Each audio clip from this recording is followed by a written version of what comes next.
আগামী 30 বছর যদি বিশ্বে কোনো তেল নাও থাকে, ওরা চলতে পারবে, প্লেন উড়াইতে পারবে।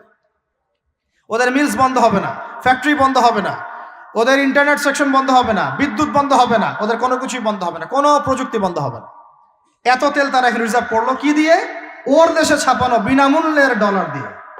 এরপরে তারা আরবদেরকে বুঝালো, ইয়া শাইখ, আরবদেরকে বুঝালো, হাবিবি, ইয়া হাবিবি, কাছে আসেন, শোনেন, আমরা আপনাদের কাছে তেল আছে, আপনারা তো তেল বয়কট করে দিয়েছেন, আর তেল ছাড়া তো আমাদের যুদ্ধ বিমান ফ্লাই করছেন।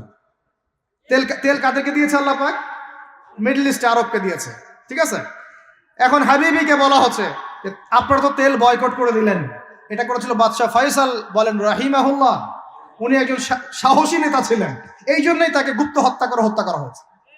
সাহসী যারা, তাদেরকে গুপ্ত হত্যা করে এদের একটা সুন্নত, এটা মাথায় রাখবেন। খুব ট্যালেন্টেড একজন দেখবেন, খুব ট্যালেন্টেড একজন বিজ্ঞানী দেখবেন, হঠাৎ নাই, তাপাস করে মিসাইল এসে পড়ে গেল। এমন সূক্ষ্ম স্নাইপার দূর থেকে 12,000 কিলোমিটার দূর থেকে মেরে দিলে আপনার কলিজার মধ্যে ফেলে গেল। এগুলো জেনে বুঝেই আমরা প্রতিদিন সকাল করি, সন্ধ্যা করি, আলহামদুলিল্লাহ। তো যেটা বলছিলাম, বাদশাহ ফয়সাল একদম বয়কট করে দিলেন। এবার ওরা এসে বুঝাচ্ছে যে তেল ছাড়া তো আমাদের চলছে না। এদিকে ওদের ডলারের মান কমে যাচ্ছে, মুদ্রাস্ফীতি হচ্ছে, ইনফ্লেশন হচ্ছে। এখন তারা বোঝালো যে ঠিক আছে, একটা চুক্তি করা যাক। এখানে বাদশাহ ফয়সাল তাকে কনভিন্স করা হলো, ঠিক আছে, আমরা তেল কিনবো, আপনাদের কাছ থেকেই কিনবো, আপনাদের গালফ কান্ট্রি যেগুলো আছে এদের কাছ থেকেই কিনবো। তবে একটা শর্ত, আপনারা তেল বিক্রি করবেন শুধু মার্কিন ডলারে, অন্য কোনো কারেন্সিতে তেল বিক্রি করতে পারবেন না। বলেন নাউজুবিল্লাহ। আপনি বাংলাদেশ গভর্নমেন্ট যদি গিয়ে এক ব্রিফকেসের মধ্যে 1 কোটি টাকা নিয়ে যায়, বুঝেন কথা, বুঝতে পারতেছেন? 1 কোটি টাকা, আমাদের টাকা নিয়ে গিয়ে যদি বলে শেখ হাবিবি আমাকে তেল দাও, ওরা বলবে তেল দিতে পারবো না, খালাস, কুল্লু খালাস, এখান থেকে বের হও। কথা বুঝতে পারেন না? 1 কোটি কি দিবেন? টাকা, তেল দিবে না। লিখে নেন, দিবে না। কিন্তু সেই 1 কোটি টাকাকে যদি আপনি ডলারে কনভার্ট করেন, ওটাকে ডলার দিয়ে কনভার্ট করেন, করে যদি বলেন হাবিবি তেল, তখন বলবে যে আসো দাঁড়ালিলাহি, তেল নিয়ে যাও, খালাস, কুল্লু খালাস। আর বুঝতে পারছেন? তেল বিক্রি করব শুধুমাত্র ডলার দিয়ে, ডলার ছাড়া অন্য কোনো কারেন্সিতে তেল বিক্রি করতে পারবো না। এইটা পশ্চিমারা আরবদের সাথে একটা সন্ধি করলো, আর কি চুক্তি করলো। এই চুক্তির নাম হলো পেট্রো ডলার মনিটরি সিস্টেম। বুঝতে পারলাম? Petro dollar monetary system. এর বদৌলতে আরবের মরুভূমি হয়ে গেল এখন একদম অট্টালিকার প্রাসাদ। বোঝা যায়? মরুভূমিগুলো হয়ে গেল কি অট্টালিকার প্রাসাদ, আর বাকি পুরো মুসলিম উম্মার উপর দেখেন কি দুরবস্থা নেমে আসছে। শুধু তাই না, ওই ডলার হলো একদম লিডার, কারেন্সির লিডার। এখন ওই ডলার তেলের মান নির্ধারণ করবে, আপনি টাকা দিয়ে করতে পারবেন। সারা বিশ্বের সবচেয়ে বড় অর্থনৈতিক জুলুম হচ্ছে এই পেট্রো ডলার মনিটরি সিস্টেম। এর চেয়ে বড় কোনো জুলুম হয়নি অর্থনৈতিক জীবনে। এখন অনেক ওলামায়ে কেরাম আছেন আপনারা এখানে, আমি জানি উপস্থিত, আপনারা একটু ফিকহের কিতাবগুলো মোতালা করে আমাদেরকে একটা ফতোয়া দিয়েন যে এইরকম মনিটরি সিস্টেম প্রণয়ন করা জায়েজ না নাজায়েজ। এটা আপনারা ফতোয়া দিয়েন, আমি ফতোয়া দিতে পারবো। আমি অর্থনৈতিক ভাষায় বলতেছি যে এই মনিটরি সিস্টেমটা পুরো বিশ্বে জুলুম নিয়ে আসছে। এখন আদতে, এখন শোনেন, এই অংশটুকু শোনেন, তারপরে আমি শেষের দিকে চলে আসতেছি। আদতে এতে পশ্চিমাদের লাভ কি হয়েছে শোনেন। আমার কাছে এই যে ডলার, এটা আমি ছাপাই আমার দেশে, আমার কারখানায়। আমার খরচ হচ্ছে কাগজ, আমার খরচ হচ্ছে মেশিন, আমার খরচ হচ্ছে কালি। বোঝা যায়? বোঝা যাচ্ছে? আচ্ছা, এখন সেটা আমি বানালাম, ছাপালাম, গিয়ে আমি আরবকে দিলাম, তেল দাও। ওরা এই কাগজের টাকাটা নিল, নিয়ে রিজার্ভ করলো, করে মূল যে তেল, এই তেলটা মনে করেন তেল বা সোনা, তেল বা সোনা একই কথা, কারণ সোনার ফাংশন প্লে করছে এখন তেল। এখন তো যেহেতু গোল্ড দিনার নাই, দিরহাম নাই, এই তেলটা তারা নিয়ে ওদের দেশের আন্ডারগ্রাউন্ডে বাংকার আছে, গ্যালনকে গ্যালন তেল রিজার্ভ করতে থাকলো। এমনভাবে রিজার্ভ করতে থাকলো যে বিগত আগামী 30 বছর যদি বিশ্বে কোনো তেল নাও থাকে, ওরা চলতে পারবে, প্লেন উড়াইতে পারবে। ওদের মিলস বন্ধ হবে না, ফ্যাক্টরি বন্ধ হবে না, ওদের ইন্টারনেট সেকশন বন্ধ হবে না, বিদ্যুৎ বন্ধ হবে না, ওদের কোনো কিছুই বন্ধ হবে না, কোনো প্রযুক্তি বন্ধ হবে না। এত তেল তারা এখন রিজার্ভ করলো কি দিয়ে? ওর দেশে ছাপানো বিনামূল্যের ডলার দিয়ে, এবং সেই ডলারটা আমরা নিলাম, নিয়ে আমরা মাশাআল্লাহ অট্টালিকা নির্মাণ করলাম, আর মনে করলাম যে মাশাআল্লাহ আমি তো খুব ধনী হয়ে গেলাম, সমৃদ্ধি অর্জন করলাম। আদতে এখানে পশ্চিমাদের সবই লাভ। আমরা বলি না জালাও তাই কদু, সরি, আমরা বলি আম গেল সালাও গেল, তাই না? এখানে আমও তাদের, সালাও তাদের। আদতে আমাদের কিছু নাই। আপনারা হাসতেছেন, কিন্তু এইটা হচ্ছে সারা বিশ্বের সবচেয়ে বড় জুলুম। বাহিরের চোখ দিয়ে যে দেখে সে মনে করবে যে বিশ্ব রাজনীতির মনে হয় খুব সুন্দর অবস্থা, আর ভিতরের চোখ দিয়ে দেখলে আপনি বুঝবেন বিশ্ব রাজনীতি যাচ্ছে একটা মালহামার দিকে। বাইরের চোখ দিয়ে দেখবেন মনে হবে সব সুন্দর চলছে, আমরা হালাল খাচ্ছি, আর ভিতরের চোখ দিয়ে দেখলে দেখবেন যে 90% মানুষের রিজিক হারাম। বাইরের চোখ দিয়ে আপনি দেখবেন মুসলিমদের সংখ্যা প্রচুর, আমাদের ভয় কিসে, এত সংখ্যা, লক্ষ লক্ষ কোটি কোটি। ভিতরের চোখ দিয়ে দেখলে বুঝবেন প্রকৃত পাক্কা ইমানদারের সংখ্যা হাতে গোনা যায়। বাইরের চোখ দিয়ে দেখবেন মনে হবে যে মুসলমানরা হয়তো নির্যাতিত হচ্ছে, ওরা কখনো ঘুরে দাঁড়াতে পারবে না, ওরা মনে হয় শেষ হয়ে যাবে। ভিতরের চোখ দিয়ে দেখলে বুঝবেন মুসলমানরা অচিরেই বাইতুল জয় করবে ইনশাআল্লাহ।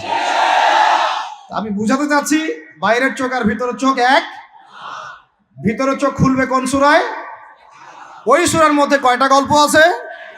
তার মধ্যে একটা হচ্ছে নবী মূসা এবং খিদির আলাইহিস সালামের গল্প। এইটা একটু শেয়ার করতে চাই, লোভ সামলাতে পারছি না, করব? নবী মূসা আলাইহিস সালাম একদিন বক্তব্য দিচ্ছেন। কি দিচ্ছেন? বক্তব্যকে আরবিতে খুতবা বলা হয়। তো একজন দাঁড়িয়ে বললেন, বনু ইসরাইলদের একজন, হে ইয়া মূসা, আপনি তো চমৎকার একটা বক্তব্য দিয়েছেন, আপনার চেয়ে কোনো জ্ঞানী মানুষ কি পৃথিবীতে এখন আছে? নবী মূসা আলাইহিস সালাম বলছেন, না, আমার জানা মতে আমার চেয়ে কোনো জ্ঞানী মানুষ এখন পৃথিবীতে নাই। স্বাভাবিক, কারণ তিনি তখন নবী, নবীর কাছে আল্লাহর ওহী আসে, তিনি সবচেয়ে জ্ঞানী হবেন, স্বাভাবিক। আল্লাহ রাব্বুল আলামিন বললেন, মূসা, তোমার চাইতেও জ্ঞানী আমার এক বান্দা আছে। বলেন সুবহানাল্লাহ। নবী মূসা আলাইহিস সালাম যখনই শুনতে পারলেন যে আমার চেয়েও জ্ঞানী একজন বান্দা আছেন, তিনি বললেন যে আমি তার সাথে দেখা করতে চাই, আমি তার সাথে দেখা করতে চাই। যুবকরা শোনেন, জ্ঞানী মানুষের সন্ধান পাওয়ার পরে নবী মূসা নবী হয়েও দূর দূরান্ত সফর করেছেন ওই জ্ঞানী মানুষের সাথে সাক্ষাৎ করার জন্য। তো আপনারা রেডিমেড ইসলাম চান, আপনারা ফেসবুক শরীফে ইসলাম চান, ইউটিউব শরীফে ইসলাম চান, কিন্তু সফর করে, কষ্ট করে, পরিশ্রম করে আলেম ওলামা পর্যন্ত পৌঁছাতে চান না। 3 ঘন্টা বক্তব্য শুনতে রাজি আছেন, কিন্তু আপনারা 3 ঘন্টা কোরআন তেলাওয়াত করতে চান না। তো নবী মূসা আলাইহিস সালাম কি বলেছিলেন? জ্ঞানী মানুষ, তাই তো? তো যখন আল্লাহ পাক বললেন যে না, আমার আরেকজন বান্দা আছে, তিনি জ্ঞানী মানুষ, তখন তিনি বললেন যে আমি তার সাথে কি করতে চাই? সাক্ষাৎ করতে চাই। এখান থেকে বলছিলাম যে আপনারা জ্ঞানের জন্য সফর করবেন, ইলম অর্জনের জন্য কি করবেন? সফর করবেন, আলেমদের কাছে যাবেন, তাদের বাসায় যাবেন, সাক্ষাৎ করবেন, মাদ্রাসায় যাবেন, সোহবত নিবেন। সবসময় রেডিমেড জ্ঞান নিতে আসবেন না। তো রেডিমেড জিনিস পেলে মানুষের মূল্য বোঝে না। ওই যে সাহাবীরা যারা রক্ত দিয়ে ইসলাম প্রতিষ্ঠা করেছে, তারা জানতেন ইসলাম কি জিনিস। আমরা রেডিমেড পেয়েছি, তো আমরা বুঝি না ইসলাম কি জিনিস, আমরা বুঝি না, বিশ্বাস করেন, আমরা বুঝি না।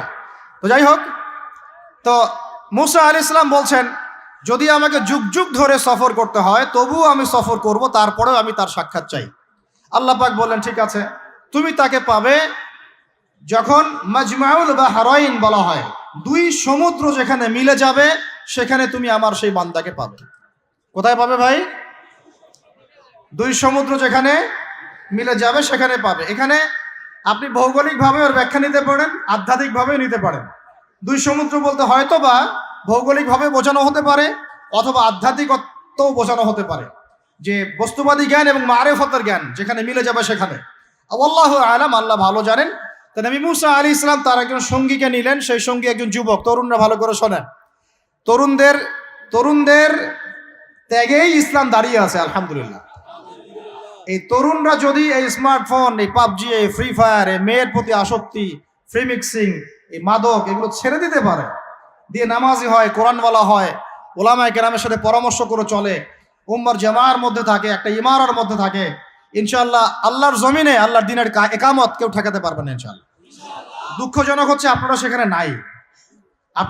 নাই, কিন্তু আপনারা আবেগে আছেন, আবেগ প্রদর্শন করছেন, বিবেক দিয়ে চিন্তা করছেন না, সমালোচনা বেশি করছেন, নিজে কোনো কাজ করছেন না, লেখালেখি করছেন, অনলাইনে বসে আছেন, সমালোচনা করছেন, শেয়ার দিচ্ছেন, লাইক দিচ্ছেন, কিন্তু আপনি আয়নার সামনে দাঁড়ায় চিন্তা করবেন, নিজেকে প্রশ্ন করবেন, এই উম্মার পিছনে আমার কি অবদান, এই উম্মাকে বিজয় করার পিছনে আমার অবদানটা কি, এই দেশকে উন্নতিতে নিয়ে যাওয়ার জন্য আমার অবদানটা কি, আমি আজ পর্যন্ত কি করেছি, দেখবেন জিরো, রেজাল্ট কি জিরো।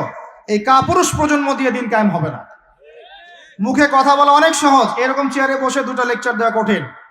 মুখে বলা অনেক সহজ, একটা কনস্ট্রাকটিভ বই লেখা কঠিন। মুখে বলা অনেক সহজ, সাহসিকতার সাথে সমাজে নেমে জাহিলিয়াত দূর করা অনেক কঠিন।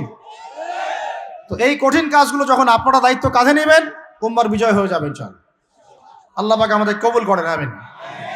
যুবক একজনকে সাথে নিয়ে নবী মুসা আলাইহিস সালাম হাঁটছেন। এই ব্যক্তির নামও বলে দিই, তার নাম হচ্ছে ইউশা বিন নুন। কি নাম? তিনি পরবর্তীতে নবী হয়েছিলেন এবং তার পরবর্তীতে এই যে তালুত নাম শুনেছেন, যাকে সেনাপতি করা হয়েছিল, মনে আছে? ভুলে গেছেন, আপনারা পড়েন নাই মনে হয়, সূরা বাকারার শেষের দিকে আছে। ওই তালুতের নেতৃত্বেই তো বাইতুল মুকাদ্দাস জয় হলো, বনু ইসরাইল সেখানে ঢুকলো এবং তখন সূর্য ডুবে যাচ্ছিল। তিনি দোয়া করছিলেন, আল্লাহ সূর্যটাকে থামিয়ে দাও। আল্লাহ পাক বাইতুল মুকাদ্দাস বিজয়ের স্বার্থে সূর্যকে থামিয়ে দিলেন। সুবহান। মহাবিশ্বে সূর্যের ঘূর্ণন থেমেছে একবার, মহাবিশ্বে সূর্যের ঘূর্ণন আল্লাহ থামিয়ে দিয়েছেন। কোরআন সাক্ষী আছে, হাদিস সাক্ষী আছে। আবার অচিরেই নবী সাল্লাল্লাহু আলাইহি ওয়াসাল্লাম বলেছেন, দাজ্জাল যখন আসবে, ওর শাসন যখন শুরু হবে, 40 দিনের প্রথম দিনটা হবে 1 বছরের সমান। এখন 1 বছরের সমান একদিন কিভাবে হতে পারে, এটা আপনারা ভাববেন যারা অ্যাস্ট্রোফিজিক্স পড়েন, যারা ফিজিক্স নিয়ে পড়েন, যারা অ্যাস্ট্রোনমি নিয়ে ঘাটাঘাটি করেন, আপনারা এটা তদন্ত করে দেখেন কিভাবে একটা বছর একদিনের সমান হতে পারে, একদিন 1 বছর সমান কেমন করে হতে পারে। তারপরের দিন হবে 1 মাসের সমান, তারপরের দিন হবে 1 সপ্তাহের সমান, তারপরের দিনগুলো হবে আমাদের দিনের মতো। তার মানে মহাবিশ্বে কিছু একটা হতে পারে, আল্লাহ ভালো জানেন। তো ওইদিকে আমরা যাচ্ছি না। এখন নবী মুসা আলাইহিস সালাম হাঁটতে শুরু করলেন। চলতে চলতে চলতে তিনি ওই মাজমাউল বাহরাইনের কাছে পৌঁছে গেলেন। আল্লাহর পক্ষ থেকে নির্দেশ ছিল, তোমার থলির মধ্যে একটা মাছ নাও, যেই মাছটা যখন লাফ দিয়ে জীবিত হয়ে যাবে এবং সমুদ্রে লাফ দিয়ে ফেলবে, তখনই তুমি তার দেখা পাবে। একটা মৃত মাছ তিনি নিলেন, হাঁটা শুরু করলেন। যোজন যোজন দূর চলতেই থাকলেন, হাঁটতেই থাকলেন। এক পর্যায়ে একটা পাথরের হেলান দিয়ে রেস্ট নিচ্ছেন, বিশ্রাম করছেন। বিশ্রাম করতে গিয়ে তিনি তার সঙ্গীকে বলছেন, আচ্ছা, যে নাস্তা নিয়ে আসছিলাম সেটা নিয়ে আসো দেখি। তখন তিনি বলছেন, আমি তো আপনাকে বলতে ভুলে গিয়েছি, ওই মাছ তো জীবিত হয়ে চলে গেছে সমুদ্রের মধ্যে। তখন খেদির শব্দের অর্থ শ্যামল, খেদির মানে শ্যামল। হাদিসে আসছে, তিনি যেখানে যেতেন মৃত জায়গার উপরে বসলে সেই জায়গা সবুজ হয়ে যেত। সুবহানাল্লাহ। তো খেদির মানে শ্যামল, সবুজ আলাইহিস সালাম। এখন তিনি পাথরের উপরে বসে আছেন। নবী মুসা আলাইহিস সালাম গিয়ে সালাম দিলেন, বললেন, আসসালামু আলাইকুম ওয়া রাহমাতুল্লাহ। তখন তিনি বলছেন, ওয়া আলাইকুম আসসালাম ওয়া রাহমাতুল্লাহি ওয়া বারাকাতুহু। তো মুসা আলাইহিস সালাম বলছেন, আমি মুসা। তখন খিদির আলাইহিস সালাম বলছেন, তুমি কি বনু ইসরাইলের মুসা? তুমি কি বনু ইসরাইলের মুসা? এখন খিদির আলাইহিস সালামকে নবী মুসা আলাইহিস সালাম বলছেন যে, হাল আদুল্লুকা আলা আন তুআল্লিমানি মিম্মা উল্লিমতা রুশদা।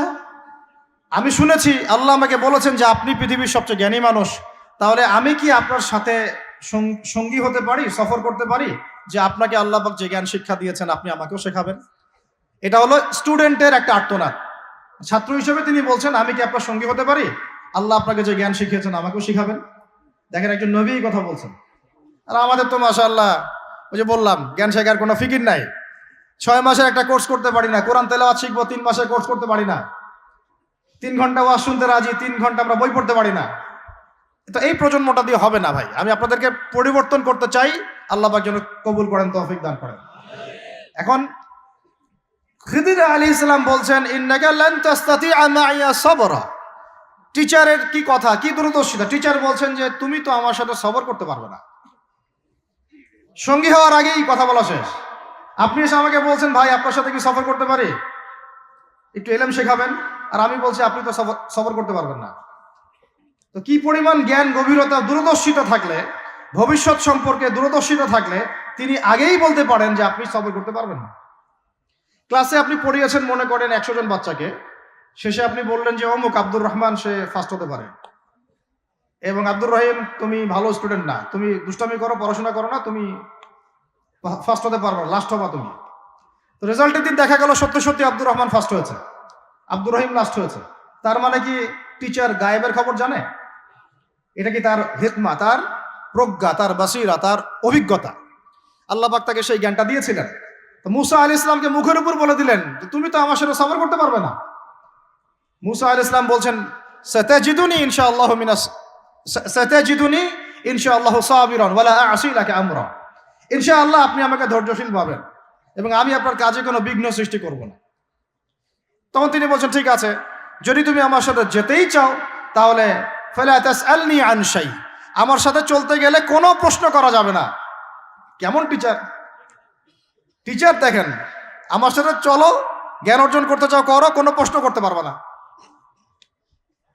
একটা হাদিসেও আসছে, একটা কম ধ্বংস হয় যখন নবীদেরকে অতিরিক্ত প্রশ্ন করে, এটা কেন, ওইটা কেন, ওইটা কেন। বেশি প্রশ্ন করতে হয় না, অতিরিক্ত প্রশ্ন করতে হয় না।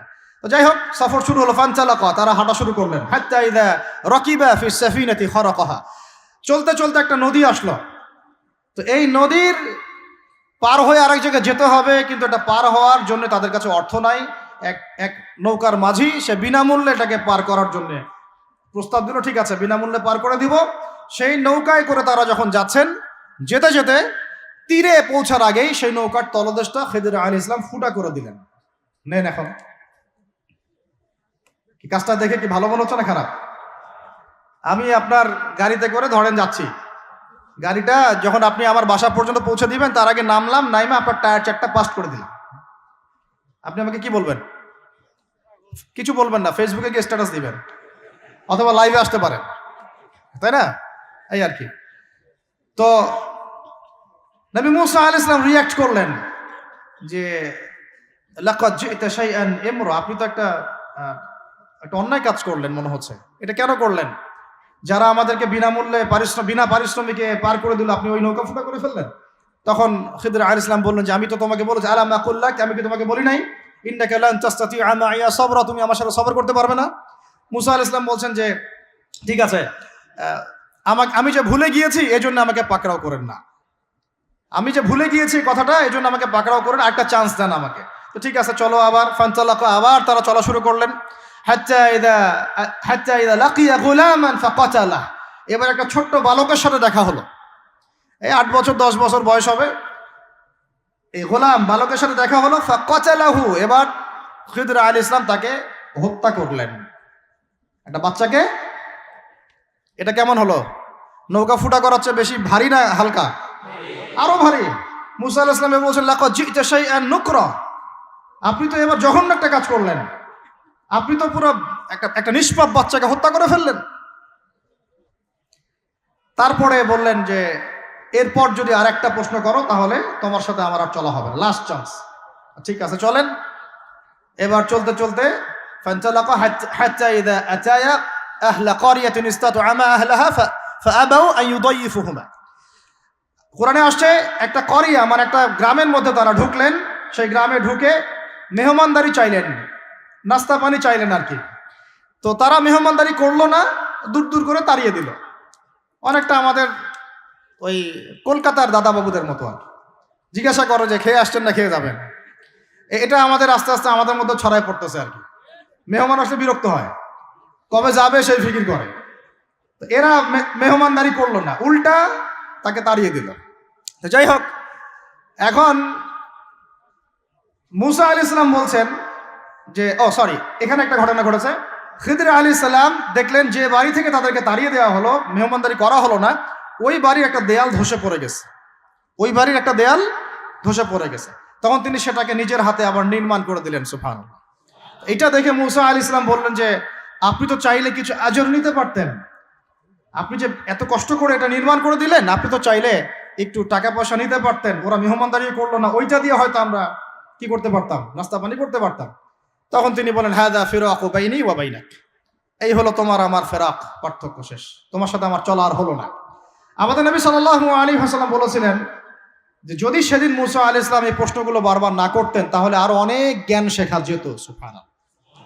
তখন তিনি বলছেন ঠিক আছে, হাযা ফিরাকু বাইনি ওয়া বাইনাক সাউনাব্বিউকা বিতাউইল মা লাম তাসতাতি আলাইহি সাবরা, তবে যাওয়ার আগে আমি তোমাকে জানিয়ে দিব এই 3টা ক্ষেত্রে মূল ঘটনা কি ছিল যে বিষয়ে তুমি সবর করতে পারো নাই। আম্মা সাফিনা, ওই যে সাফিনা বা নৌকা, আম্মা সাফিনাতু ফাকানা আম্মা সাফিনাতু ফাকানা লিমাসাকিন ইয়ামালুনা ফিল বাহর। ওই যে সাফিনা বা নৌকাটা, ওইটা ছিল মিসকিনদের, মিসকিন মানে বলা হয় কি হতদরিদ্র মানুষ, জেলে টাইপের, যাদের কিছু নাই, নৌকায় মানে সমুদ্রে মাছ ধরে ধরে খায়, এরকম কিছু মানুষের ওই সাফিনা বা নৌকাটা ছিল। এবং ওদের পিছনে ছিল একটা মালিক, মালিক মানে এখানে জলদস্যু। যদি ওই সাফিনা বা নৌকাটা আমি ছিদ্র না করতাম, ওই জলদস্যুরা এটা ভালো অবস্থায় পেলে ছিনতাই করে হাইজ্যাক করে নিয়ে যেত। আমি যেহেতু ফুটা করে দিয়েছি, এই জন্য এটা ত্রুটিযুক্ত এই নৌকাটা তারা আর নিবে না।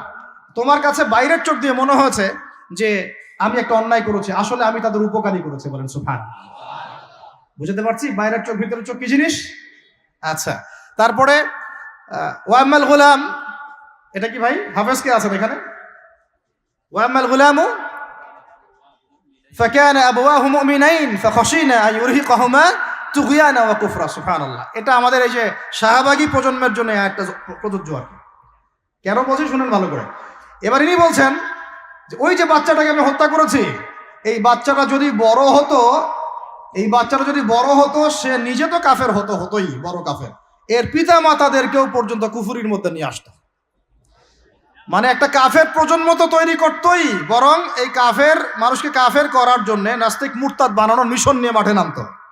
মেলে না?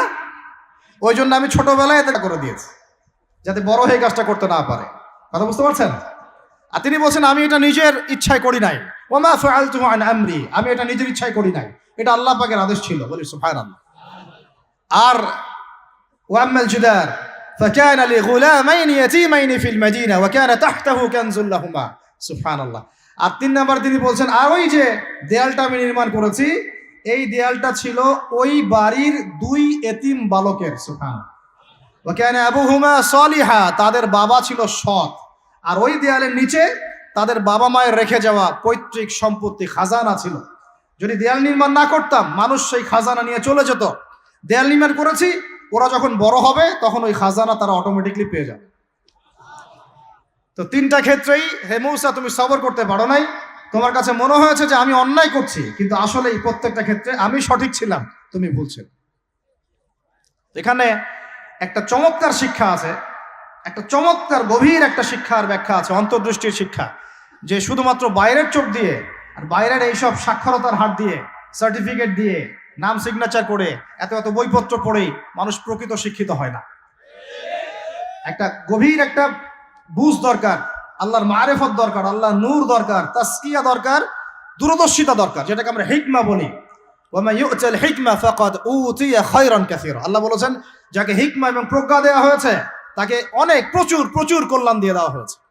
এখানে দেখেন একজন নবী হয়েও তিনি বুঝতে পারেন নাই এই 3টা ঘটনার পিছনের কারণ কি, অথচ খিদর আলাইহিস সালামকে আল্লাহ পাক এমন জ্ঞান দিয়েছিলেন যেই জ্ঞান দিয়ে তিনি ব্যাখ্যা করলেন যে পিছনের কারণ কি ছিল। এখন এই ঘটনাটা আপনার আমার জন্য শিক্ষাটা কি, এই যুগের সাথে কি সম্পর্ক? আমি বলেছি সূরা কাহাফ আপনাকে দাজ্জাল থেকে বাঁচাবে।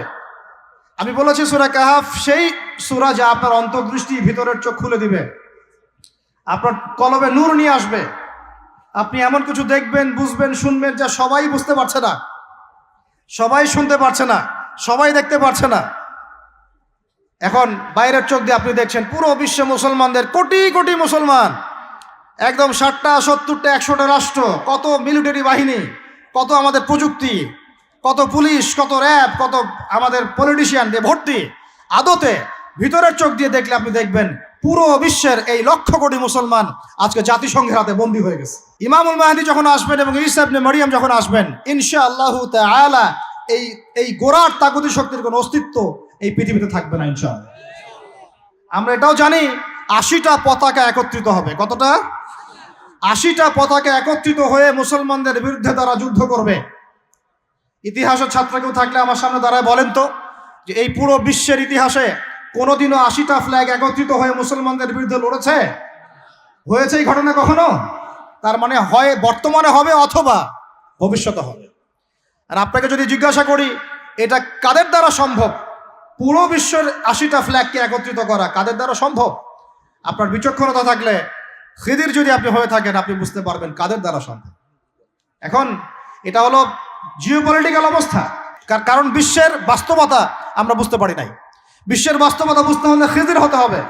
বিশ্বের বাস্তবতা এইটাই যে ওরা এখন এত শক্তিশালী একটা অবস্থায় গিয়েছে, ওখান থেকে আমাদেরকে তারা কন্ট্রোল করা শুরু করেছে বিগত প্রায় 100 বছর থেকে। কত বছর থেকে? এগুলো আমাদের হুঁশই নাই। আমরা মনে করি মাশাআল্লাহ আমি 5 ওয়াক্ত নামাজ পড়ি, কাম খালাস, আমি যাকাত দিয়েছি, কাম খালাস, আমি একদম পর্দা করি, মাশাআল্লাহ সব কাম খালাস, আমি একটা মসজিদ করেছি, বাস কাম খালাস, আমি মাশাআল্লাহ একটা মাদ্রাসা চালাই, বাস দিন কায়েম হয়ে গেছে। No, not at all. Question গেলেও না। যতদিন পর্যন্ত মুসলমানরা আবার সেই ওমর ইবনুল খাত্তাবের শাসন কায়েম করতে পারে নাই, এই বিশ্বে মুসলমানরা স্বাধীন নয়। আমরা এখনো স্বাধীনতা অর্জন করতে পারি নাই। আমরা সেদিন স্বাধীনতা অর্জন করতে পারবো যেই দিন বাইতুল মুকাদ্দাস আমাদের হাতে হবে ইনশাআল্লাহ। একটা প্রজন্ম আল্লাহ পাক নিয়ে আসবেন। আমি বলছি ওই প্রজন্ম টিকটক প্রজন্ম না, ওই প্রজন্ম এইসব মানে সেলফি শোডাউন আইওয়াশ প্রজন্ম না। ওই প্রজন্ম এরকম না যে নামাজ পড়ে না, কোরআন তেলাওয়াত করে না। ওই প্রজন্ম এমন না দাওয়াতের মেহনত নাই, ওই প্রজন্মের জিহাদের কোনো জজবা নাই, ওই প্রজন্মের মধ্যে ইসলামের শারঈ কোনো জ্ঞান নাই, ওলামায়ে কেরামের কোনো সোহবত নাই, দিন প্রতিষ্ঠার কোনো ফিকির নাই। এমন প্রজন্মের কোনো প্রয়োজন নাই আমাদের। এমন প্রজন্মের দরকার যে প্রজন্মের প্রত্যেকটা যুবক ভাই নামাজি, কোরআনওয়ালা, সুন্নতওয়ালা, সুন্নতের পাবন্দ এবং তাহাজ্জুদ গোজার। এক কথায় রাতের বেলার দরবেশ, দিনের বেলার ঘোড়সাওয়ার। এইরকম প্রজন্ম যখন আমরা করতে পারবো, ওই দিন ইনশাআল্লাহ এই মাহফিল বলেন, এই মসজিদ, মাদ্রাসা, এই রাষ্ট্র সব সফল হবে ইনশাআল্লাহ। আপনি নিচু জায়গায় যত কথাই বলেন, ওই জায়গার ক্ষমতা আপনার হাতে না থাকলে আপনি জনগণকে সর্বোচ্চভাবে ইসলামের দিকে আনতে পারবেন না। আপনি এখন যদি সবাইকে জোর করে মাস্ক পরাতে পারেন আইন প্রয়োগ করে, এভাবে ওই ক্ষমতা হাতে থাকলে প্রত্যেক জনগণকে কোরআনও শেখানো যায়। ওই ক্ষমতাটা ইসলামের দরকার আছে। যদি ওই ক্ষমতার বলে প্রত্যেক মানুষকে মসজিদে সোশ্যাল ডিস্টেন্স মেনটেন করানো যায়, তাহলে ওই ক্ষমতা যদি হাতে থাকতো প্রত্যেক মা বোনকে পর্দা করানো যেত, প্রত্যেক যুব ভাইকে দিন শেখানো যেত, বাধ্যতামূলক কোরআন শিক্ষাও চালু করা যেত, বাধ্যতামূলক কোরআন শিক্ষার সাথে হাদিসের শিক্ষা চালু করা যেত, সিলেবাসের মধ্যে নবীর সিরাত সংযোজন করা যেত।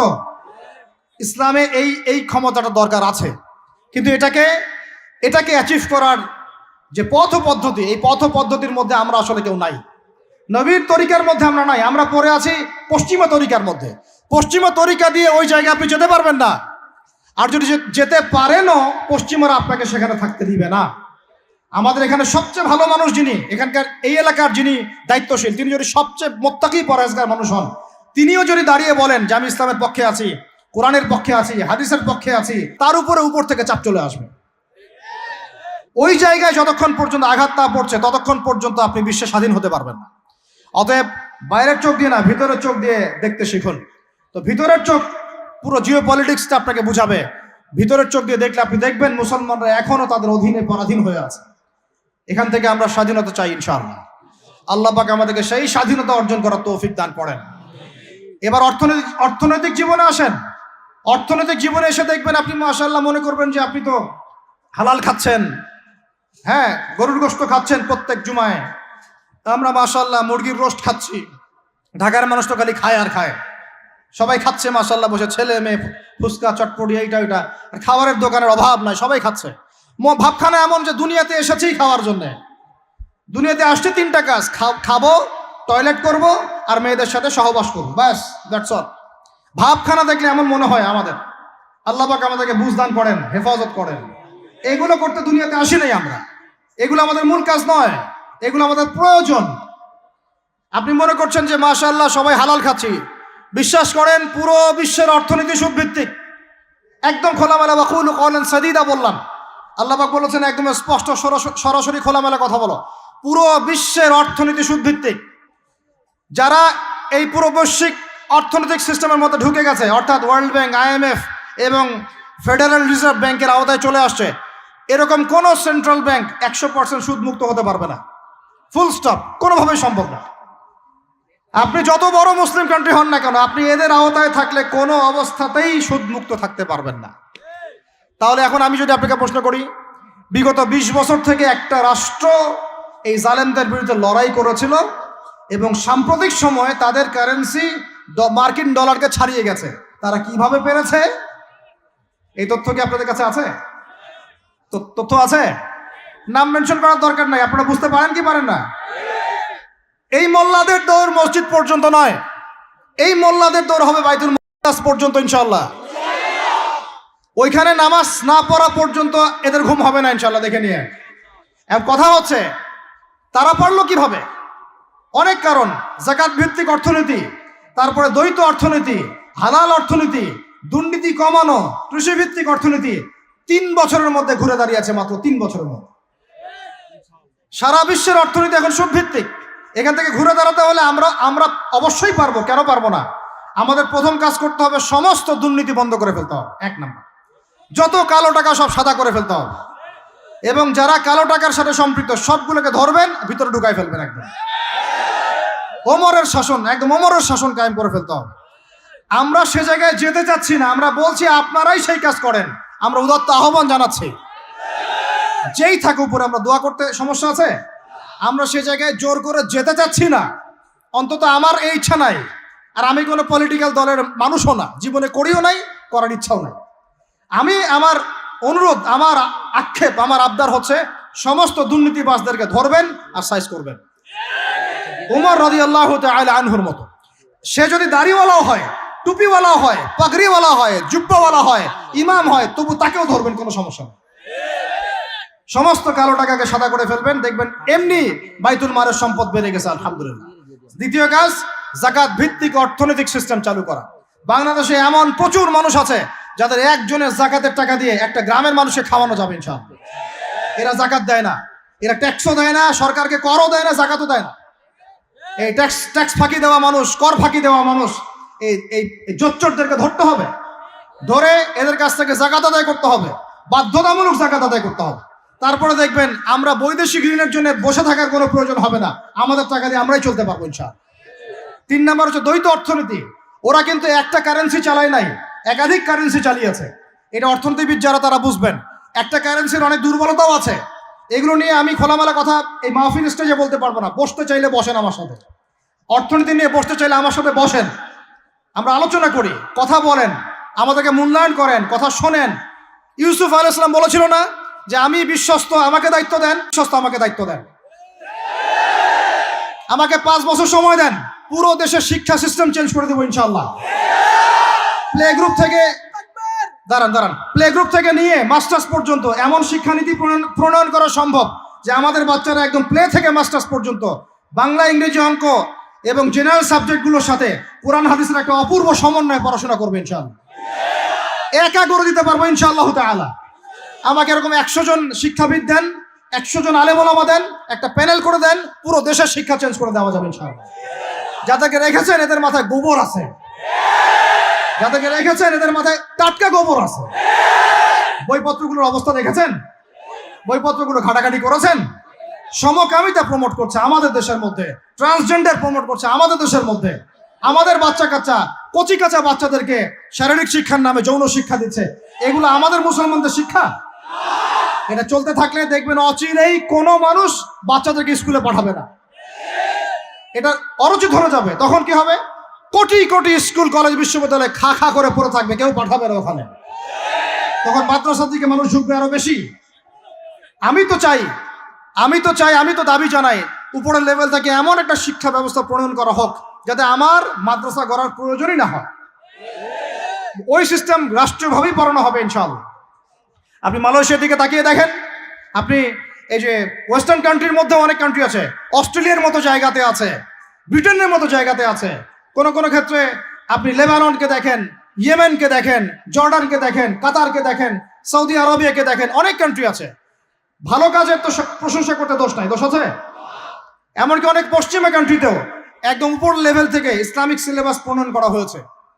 তার মানে এমন না যে তারা সায়েন্সকে গুরুত্ব দেয় নাই, ম্যাথকে গুরুত্ব দেয় নাই, ফিজিক্স পড়ায় নাই, অ্যাস্ট্রোফিজিক্স পড়ায় নাই, ইকোনমিক্স পড়ায় নাই, বিষয়টা এমন না। তারা ফিলোসফি পর্যন্ত পড়িয়েছে। ঘাটাঘাটি করেন, অনলাইনে সব মজুদ আছে। এমন শিক্ষানীতি প্রণয়ন করা সম্ভব, একদম প্লে থেকে নিয়ে মাস্টার্স পর্যন্ত। আমার ছেলে ইমামতিও করবে, এদিকে বিমানও উড়াবে ইনশাআল্লাহ। আমার মেয়ে ডাক্তারও হবে, এদিকে দেখবেন হাফেজাও হবে ইনশাআল্লাহ। একজন মুফতি সাহেব, তিনি ফতোয়াও দিবেন, একই সাথে বিশ্ব অর্থনীতি সম্পর্ক জানবেন ইনশাআল্লাহ। একজন আর্মি অফিসার, তিনি যেমন সামরিক ক্ষেত্রে লিডার হবেন, তেমনি দেখবেন ফিকহের কিতাব মোতালা করে ফতোয়া দিতে পারছেন ইনশাআল্লাহ। এই যুগটা এটা কোনো মানে স্বপ্নের যুগ নয়। এই যুগটা ছিল এক সময়। বেশি দিন দূরে যেতে হবে না, আপনি 200-300-400 বছর পিছনে যান, দেখবেন মুসলমানরা এমন সোনালী যুগ পার করে আসছে। অতএব এগুলো কোনো গাল গল্প করছি না আমি, এগুলো বাস্তবে রূপান্তরিত করা অবশ্যই সম্ভব, বারহাক সম্ভব, যদি এরকম কিছু মানুষের মধ্যে উদ্দীপনা থাকে, একটা সৎ সাহস থাকে, আমাদের উপর থেকে যদি একটা সহযোগিতা আসে এবং আমাদের মতো যারা ইয়াং তাদেরকে যদি মূল্যায়ন করা হয়, ইনশাল্লাহ দেখবেন বাংলার জমিন পরিবর্তন হয়ে গেছে।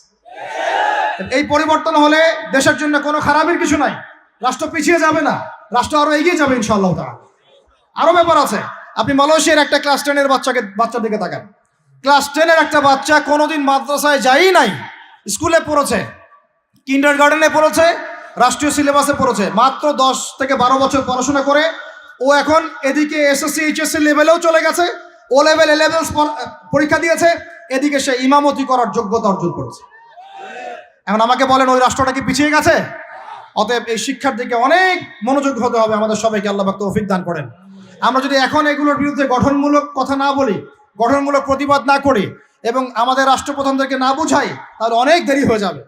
আজকে থেকে 20 বছর আগে ইহুদি খ্রিস্টানরা পরিকল্পনা করেছিল এই টিকটক প্রজন্ম গড়ে তোলার জন্য, তারা আজকে সফল হয়েছে। এখন আমরা যদি এখন চুপ করে থাকি, আগামী 20 বছর পর আপনি দেখবেন আরেকটা প্রজন্ম আসছে, এরা মানুষকে সালাম পর্যন্ত দিবে না। দেখে নিয়েন আপনি, 20 বছর লাগবে না, 5টা বছর যাক, তারপর দেখেন কি হয়। আল্লাহ, এরা কি এখন বাসায় ঢুকে বাবা মাকে সালাম দেয়? কারণ কোন প্রতিষ্ঠান ওকে সালাম দেওয়া শিখায় নাই, স্কুলে না, কলেজে না, কোথাও সে সালাম দেওয়া শিখছে না। আসসালামু আলাইকুম ওয়া রাহমাতুল্লাহি ওয়া বারাকাতুহু বিশুদ্ধ করে বলতে পারছেন না, বিশুদ্ধ করে বলতে হবে না, অর্থ আছে না, এর একটা তাজবির আছে না, এগুলো তো আমরা গুরুত্ব দিচ্ছি না। এমন প্রজন্ম গড়ে উঠেছে অলরেডি যারা এখন পিতা মাতাকে সালাম দেয় না, পিতার সাথে ঝগড়া করে, মায়ের সাথে, মায়ের গায়ে হাত তুলে, মায়ের গায়ে হাত তুলে, সম্পত্তির জন্য মাকে হত্যা করে, সম্পত্তির জন্য বাবার গায়ে হাত তোলে। ওদিক থেকে মাস্টার ডিগ্রি পাশ করে আসে ব্রিটেন থেকে, অক্সফোর্ড থেকে, কেমব্রিজ থেকে আইসা এদিকে প্রফেসর হয়েছে বিভিন্ন বিশ্ববিদ্যালয়ে, বাবা পড়ে আছে বৃদ্ধাশ্রমে। কতগুলো এক্সাম্পল নেবেন। এগুলো আমি কি গাল গল্প করছি? আমি কোনো গাল গল্প করতে এখানে আসি নাই, এগুলো বাস্তবতা।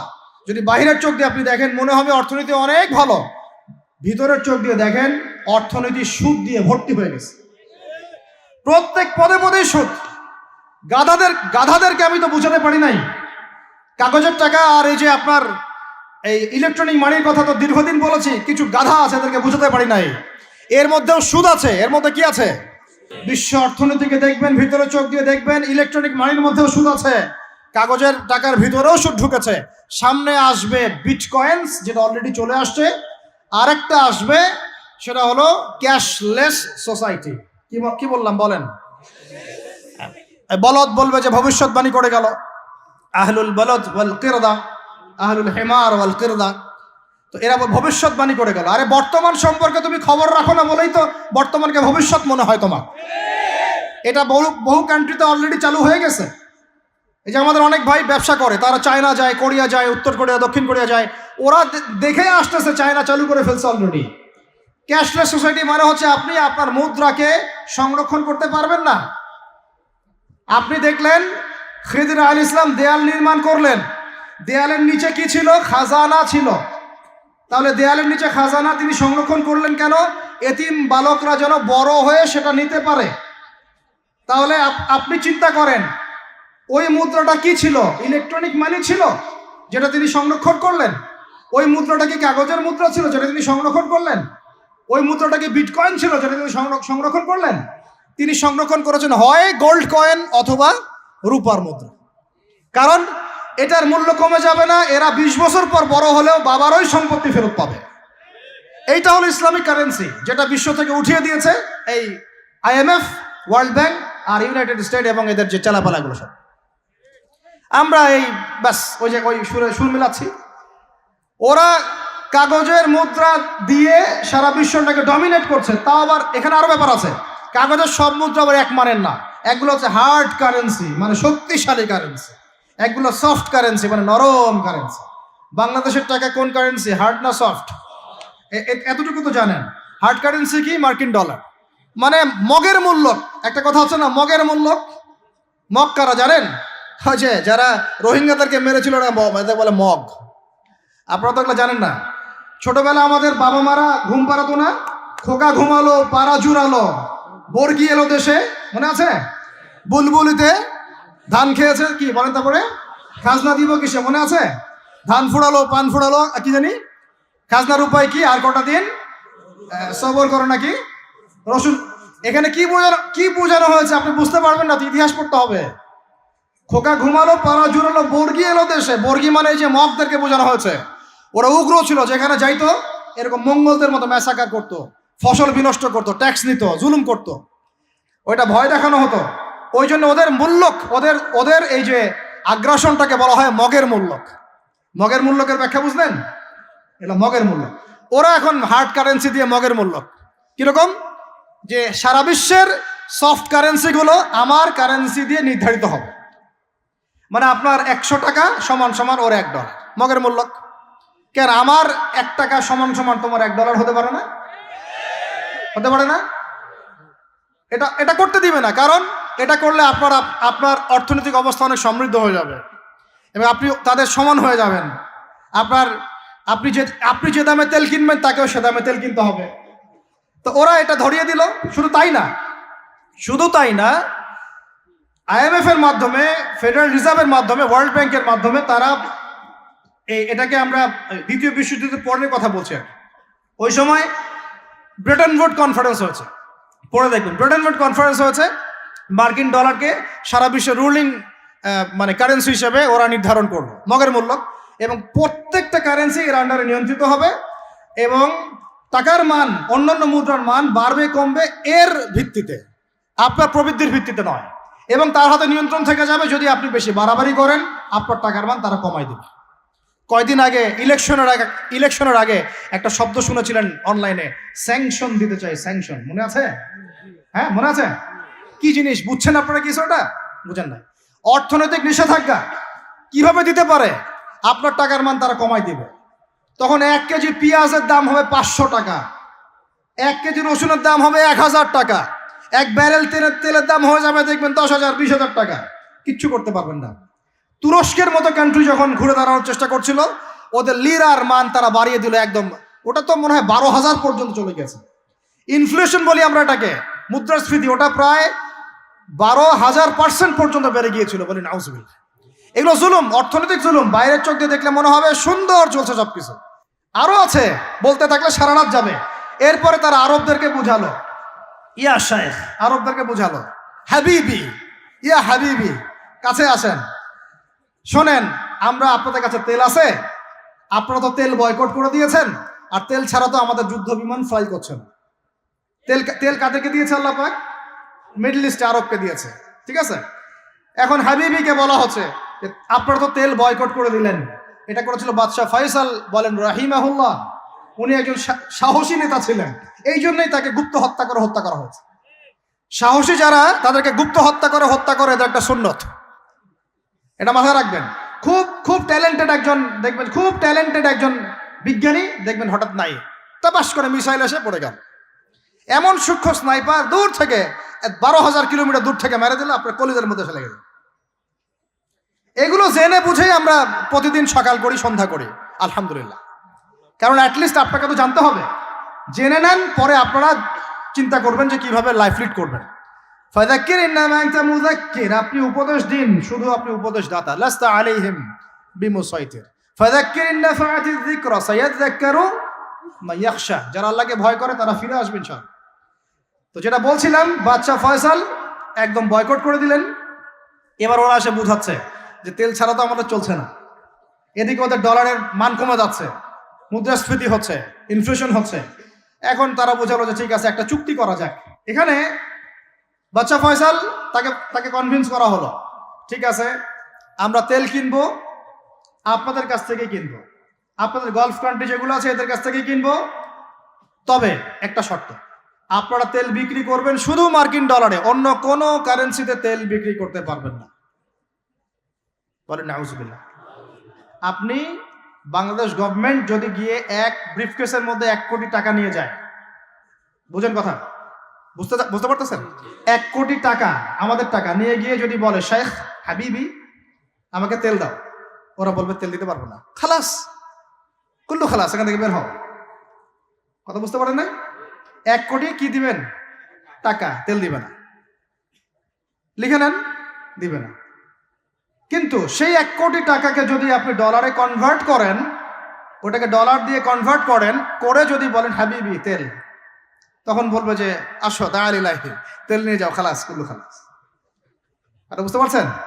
তেল বিক্রি করব শুধুমাত্র ডলার দিয়ে, ডলার ছাড়া অন্য কোনো কারেন্সিতে তেল বিক্রি করতে পারবো না। এইটা পশ্চিমারা আরবদের সাথে একটা সন্ধি করলো আর কি, চুক্তি করলো। এই চুক্তির নাম হলো পেট্রো ডলার মনিটরি সিস্টেম। বুঝতে পারলাম? Petro dollar monetary system. এর বদৌলতে আরবের মরুভূমি হয়ে গেল এখন একদম অট্টালিকার প্রাসাদ। বোঝা যায়? মরুভূমিগুলো হয়ে গেল কি অট্টালিকার প্রাসাদ, আর বাকি পুরো মুসলিম উম্মার উপর দেখেন কি দুরবস্থা নেমে আসে। শুধু তাই না, ওই ডলার হলো একদম লিডার, কারেন্সির লিডার। এখন ওই ডলার তেলের মান নির্ধারণ করবে, আপনি টাকা দিয়ে করতে পারবেন। সারা বিশ্বের সবচেয়ে বড় অর্থনৈতিক জুলুম হচ্ছে এই পেট্রো ডলার মনিটরি সিস্টেম। এর চেয়ে বড় কোনো জুলুম হয়নি অর্থনৈতিক জীবনে। এখন অনেক ওলামায়ে কেরাম আছেন আপনারা এখানে, আমি জানি উপস্থিত, আপনারা একটু ফিকহের কিতাবগুলো মোতালা করে আমাদেরকে একটা ফতোয়া দিয়েন যে এইরকম মনিটরি সিস্টেম প্রণয়ন করা জায়েজ না না জায়েজ। এটা আপনারা ফতোয়া দিয়েন, আমি ফতোয়া দিতে পারবো। আমি অর্থনৈতিক ভাষায় বলতেছি যে এই মনিটরি সিস্টেমটা পুরো বিশ্বে জুলুম নিয়ে আসছে। এখন আদতে, এখন শোনেন, এই অংশটুকু শোনেন, তারপরে আমি শেষের দিকে চলে আসতেছি। আদতে এতে পশ্চিমাদের লাভ কি হয়েছে শোনেন। আমার কাছে এই যে ডলার, এটা আমি ছাপাই আমার দেশে, আমার কারখানায়। আমার খরচ হচ্ছে কাগজ, আমার খরচ হচ্ছে মেশিন, আমার খরচ হচ্ছে কালি। বোঝা যায়? বোঝা যাচ্ছে? আচ্ছা, এখন সেটা আমি বানালাম, ছাপালাম, গিয়ে আমি আরবকে দিলাম, তেল দাও। ওরা এই কাগজের টাকাটা নিল, নিয়ে রিজার্ভ করলো, করে মূল যে তেল, এই তেলটা মনে করেন তেল বা সোনা, তেল বা সোনা একই কথা, কারণ সোনার ফাংশন প্লে করছে এখন তেল। এখন তো যেহেতু গোল্ড দিনার নাই, দিরহাম নাই, এই তেলটা তারা নিয়ে ওদের দেশের আন্ডারগ্রাউন্ডে বাংকার আছে, গ্যালনকে গ্যালন তেল রিজার্ভ করতে থাকলো। এমনভাবে রিজার্ভ করতে থাকলো যে বিগত আগামী 30 বছর যদি বিশ্বে কোনো তেল নাও থাকে, ওরা চলতে পারবে, প্লেন উড়াইতে পারবে। ওদের মিলস বন্ধ হবে না, ফ্যাক্টরি বন্ধ হবে না, ওদের ইন্টারনেট সেকশন বন্ধ হবে না, বিদ্যুৎ বন্ধ হবে না, ওদের কোনো কিছুই বন্ধ হবে না, কোনো প্রযুক্তি বন্ধ হবে না। এত তেল তারা এখন রিজার্ভ করলো কি দিয়ে? ওর দেশে ছাপানো বিনামূল্যের ডলার দিয়ে। এবং সেই ডলারটা আমরা নিলাম, নিয়ে আমরা মাশাআল্লাহ অট্টালিকা নির্মাণ করলাম, আর মনে করলাম যে মাশাআল্লাহ আমি তো খুব ধনী হয়ে গেলাম, সমৃদ্ধি অর্জন করলাম। আদতে এখানে পশ্চিমাদের সবই লাভ। আমরা বলি না জালাও তাই কদু, আমরা বলি আম গেল সালাও গেল, তাই না? এখানে আমও তাদের, সালাও তাদের। আদতে আমাদের কিছু নাই। আপনারা হাসতেছেন, কিন্তু এইটা হচ্ছে সারা বিশ্বের সবচেয়ে বড় জুলুম। এখন আমরা তো থার্ড ওয়ার্ল্ডের কান্ট্রি, এটা হচ্ছে যারা বড় বড় ধনী রাষ্ট্র, ওদের অবস্থা হচ্ছে এই। আর আমরা যারা থার্ড ওয়ার্ল্ডের কান্ট্রি, উন্নত বিশ্বের দিকে এগিয়ে যাচ্ছে, আমরা যারা আস্তে আস্তে, যে পথে আমাদের দুর্নীতি বাধা, আমাদের এই যে নৈতিকতার অবক্ষয় বাধা, আমাদের মধ্যে আমানতহীনতা বাধা, এই বাধাগুলো আমাদেরকে আগাতে দিচ্ছে না। তা আমাদের অবস্থা কি হতে পারে তাহলে চিন্তা করেন। এখন আমরা এই জায়গায় আছি, এই জায়গায় বসে বসে আপনি মনে করছেন যে আপনি মাশাআল্লাহ খুব পাক্কা মুসল্লি, হালাল খাচ্ছেন, নামাজ পড়তেছেন, তাহাজ্জুদ গোজার, জান্নাত কিনে নিয়েছেন মাশাআল্লাহ। অথচ আপনার অর্থনীতি সুদভিত্তিক, এবং এই সুদভিত্তিক অর্থনীতির আন্ডারে থেকে কোনো বেসরকারি ব্যাংক পর্যন্ত 100% সুদমুক্ত সিস্টেম দিতে পারবে না। ফুল স্টপ, খালাস। আর এর উপরে আবার আছে ঘুষ, তার উপরে আবার আছে দুর্নীতি, তার উপরে আপনারা আবার মাপে কম দিচ্ছেন, তার উপরে আবার পণ্য মজুত করছেন, মার্কেটে ইচ্ছাকৃতভাবে প্রাইস বাড়ায় দিচ্ছেন, এই কাজগুলো করছেন। তাহলে আপনাকে কি আমি ভিতরে চোখ দিয়ে পুরো বিশ্বের রাজনীতি বোঝাতে পেরেছি? পুরো বিশ্বের অর্থনীতি বোঝাতে পেরেছি? পুরো বিশ্বের শিক্ষাটাও বুঝেন এবার?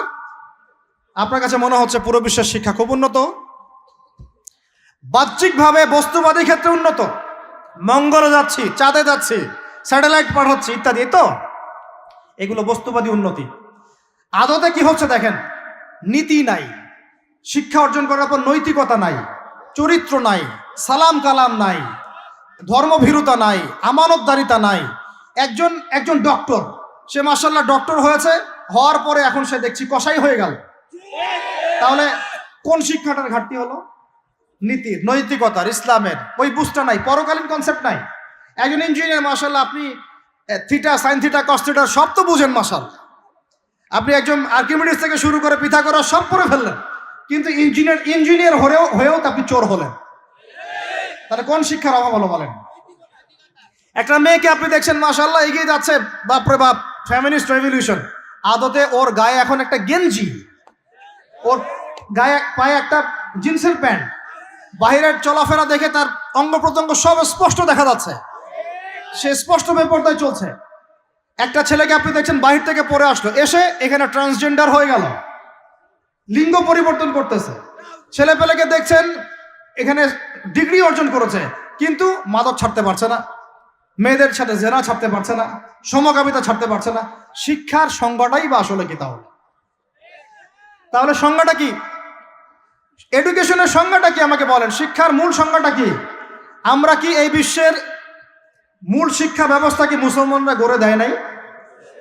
একটা বই কিনেন বাসায় গিয়ে, যে এই বিশ্বের 1000 সেরা আবিষ্কার, ওখানে দেখবেন সবগুলো মুসলমানদের নাম আছে না নাই? আপনি যে ল্যাপটপ চালাচ্ছেন, অ্যালগোরিদম কে দিয়েছে? হিন্দু ভাইরা দিয়েছে, খ্রিস্টান ভাইরা দিয়েছে।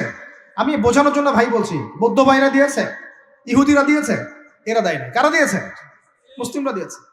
আপনি যে মেডিকেল সায়েন্সের কথা বলছেন, মূল জিনিসটা কে দিয়েছে? মুসলিমরা দিয়েছে। রক্ত সংবহন তন্ত্র কারা আবিষ্কার করেছে? মুসলিমরা।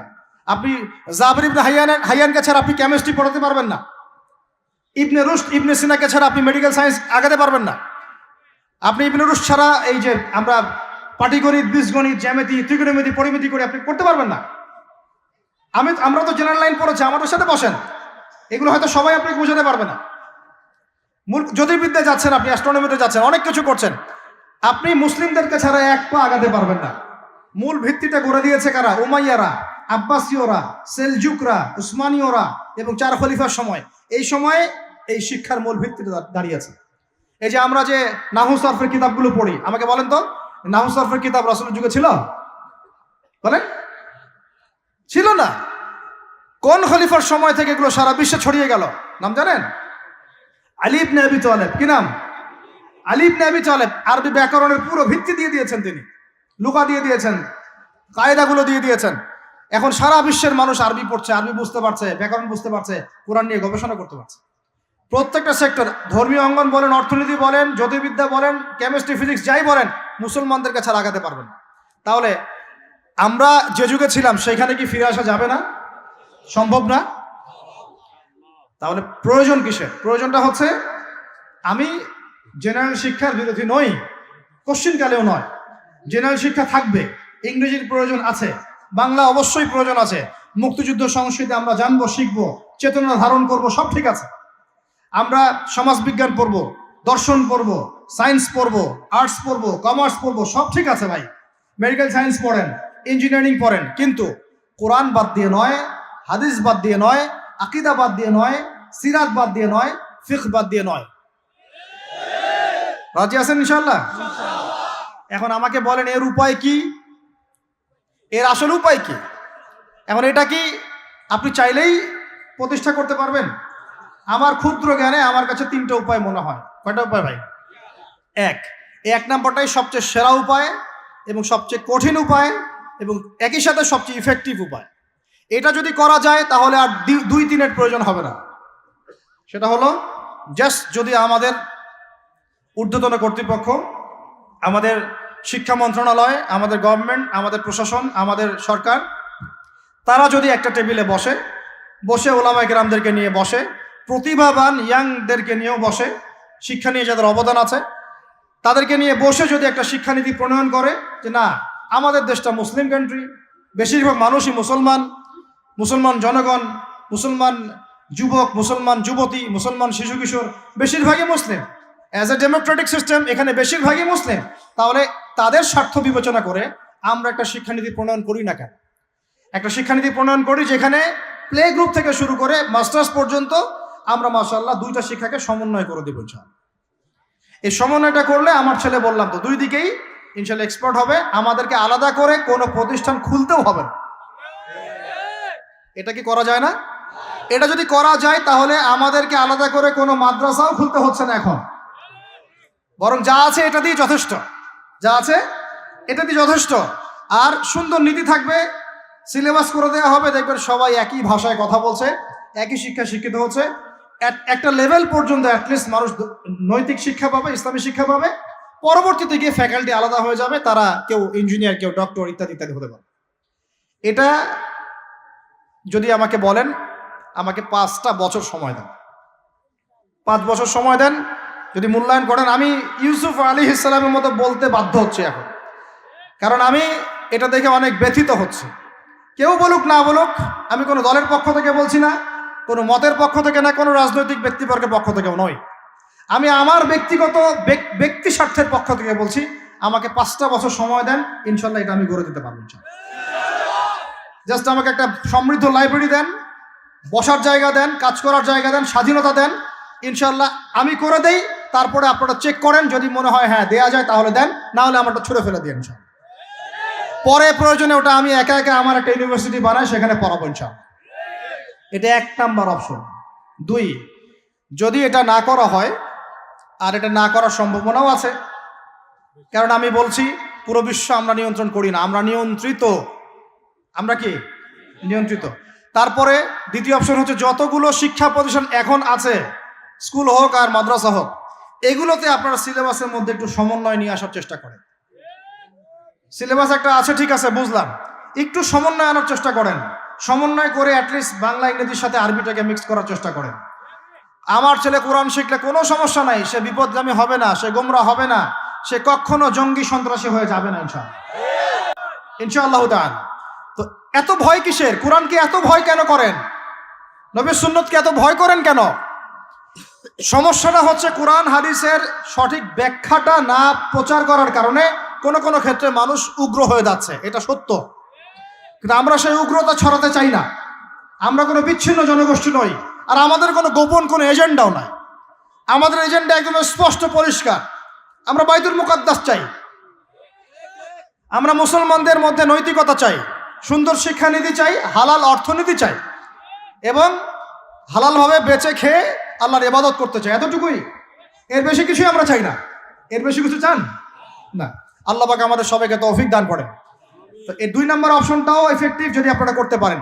আর 3, 2 নম্বরও যদি কাজ না হয়, তাহলে 3 নম্বর একটা অপশন খোলা থাকে, যে নতুন করে কিছু প্রতিষ্ঠান গড়ে তোলেন এবং সেই প্রতিষ্ঠানগুলোতে আপনি আপনার মতো করে সুন্দর সিলেবাস মেনটেন করে আপনার বাচ্চাদেরকে পড়ানোর চেষ্টা করেন, যেখানে বাংলা ইংরেজি অঙ্ক এগুলোও থাকবে, জেনারেল শিক্ষাও থাকবে এবং ইসলামিক শিক্ষাও থাকবে। এছাড়া আমার মনে হয় না এই প্রজন্মকে বাঁচানোর চতুর্থ কোনো রাস্তা বাকি আছে। যদি থাকে আপনারা আমাকে জানায়েন। ভিতরের চোখ দিয়ে কি শিক্ষা বোঝাতে পেরেছি ভাই? আর 2টা জাস্ট বুঝাই ছেড়ে দেবো, জাস্ট 2টা, ধৈর্য ধরেন। ভিতরের চোখ দিয়ে এবার সংস্কৃতি বোঝেন। কি বুঝবেন? ভিতরের চোখ দিয়ে যদি দেখেন, দেখবেন আমাদের মুসলমানদের সংস্কৃতির মধ্যে এখন সব বিজাতীয় সংস্কৃতি ঢুকে গেছে। একটা বাড়িতে, একটা বিয়ে বাড়িতে যদি গানও বাজে, সেটাও বাজবে হিন্দি গান, সেটাও বাজবে ইংলিশ গান। মানে আপনি গানটাও যদি শুনেনও, একটা বাংলা গান শুনতে পারেন না, কারণ যে বাংলা ভাষার জন্য আপনি জীবন দিয়েছেন বলে দাবি করছেন, ওই চেতনাও আপনার মধ্যে আর বাকি না। ভাষার দিবস যখন আসে, আমরা তখন একটা শোডাউন করার চেষ্টা করি, শহীদ মিনারে ফুল দেওয়ার চেষ্টা করি, আর সারা বছর আমার বাসায় চলে হিন্দি গান, ইংরেজি গান ইত্যাদি ইত্যাদি, হিন্দি সিনেমা, ইংরেজি সিনেমা। তো সংস্কৃতির কোন জায়গায় বাঙালিত্ব ধরে রাখতে পারলাম? পোশাক আশাক পরছি, কোন পোশাকটা বাঙালির সাথে মেলে? জুব্বা, দাড়ি টুপি, নাকি জিন্সের প্যান্ট আর গেঞ্জি? বলেন। শেরে বাংলা একে ফজলুল হকের দিকে তাকান, মৌলানা ভাসানের দিকে তাকান, বঙ্গবন্ধু শেখ মুজিবুর রহমানের দিকে তাকান, তাদের পোশাকগুলোকে দেখেন, কি পোশাক ছিল? Shirt pant, shirt pant. তাহলে আপনি পড়েছেন কেন? এত বাঙালি বাঙালি করে চিৎকার করেন, তাহলে আপনি এগুলো পড়ছেন কেন? কথা বলেন। আমাদের বাপ দাদারা বাঙালি ছিলেন, খাঁটি বাঙালি, তাহলে আমরা কেন এখন জয়ীফ বাঙালি হলাম কেন? জাল বাঙালি হলাম কেন? আপনার বাসার কমোড পর্যন্ত ইংরেজদের আদলে করা। সবকিছুই, খাবার অভ্যাস, খাদ্যাভ্যাস, আপনি পিৎজা বার্গার ছাড়া খাইতেই পারেন না, খাদ্যাভ্যাস ইংরেজদের। তারপরে খাওয়া হালাল না হারাম সেটা প্রশ্ন করছি না আমি, আপনি প্যাশনেট না তো আমাদের সংস্কৃতি নিয়ে। আমাদের সংস্কৃতির মূল জায়গাটা কই? পাঞ্জাবি পায়জামা তো পড়ছেন না, এটা আমাদের সংস্কৃতি ছিল, ঢিলে ঢালা পোশাক পরতাম। আমাদের সংস্কৃতি ছিল মাছে ভাতে বাঙালি, ওই মাছ তো ফরমালিন দিয়ে সব নষ্ট করে ফেলেছেন, মাছেও ভেজাল, ভাতেও ভেজাল, পুকুর সব ভরাট করে ফেলতেছেন, নদীগুলো শুকায় যাচ্ছে। নদী মাতৃক বাংলাদেশ, নদী কোথায়? নদীতে পানি কোথায় বলেন? পানির ন্যায্য হিস্সাই বা কোথায়?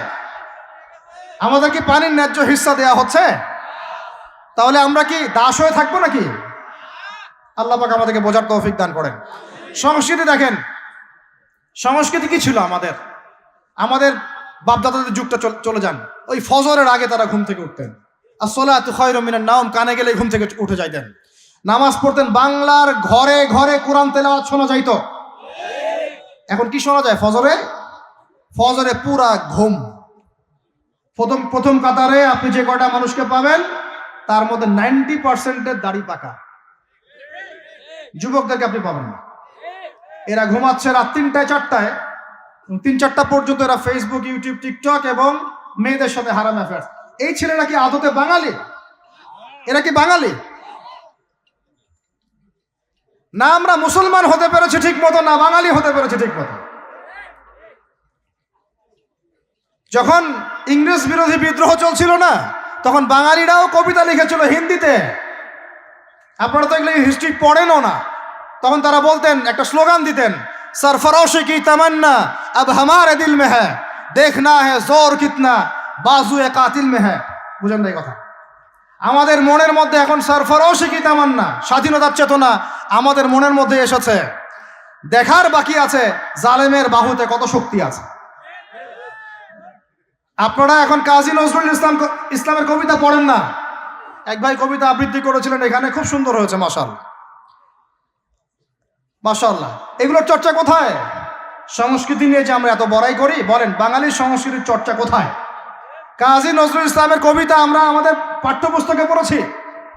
ওমর রাদিয়াল্লাহু আনহুকে নিয়ে কবিতা ছিল, মনে আছে? মনে নেই, ভুলে গেছেন? আমরা পড়েছি, মনে নেই আপনাদের? আস্তাগফিরুল্লাহ। উমর ইবনুল খাত্তাব আমিরুল মুমিনিন, তোমার কি জানি, তোমার স্মৃতি আজানের ধ্বনি না, জানে না মুয়াজ্জিন, আমি ভুলে গেছি, অনেকদিন আগে পড়াগুলো, আমি চর্চা এখন করি না।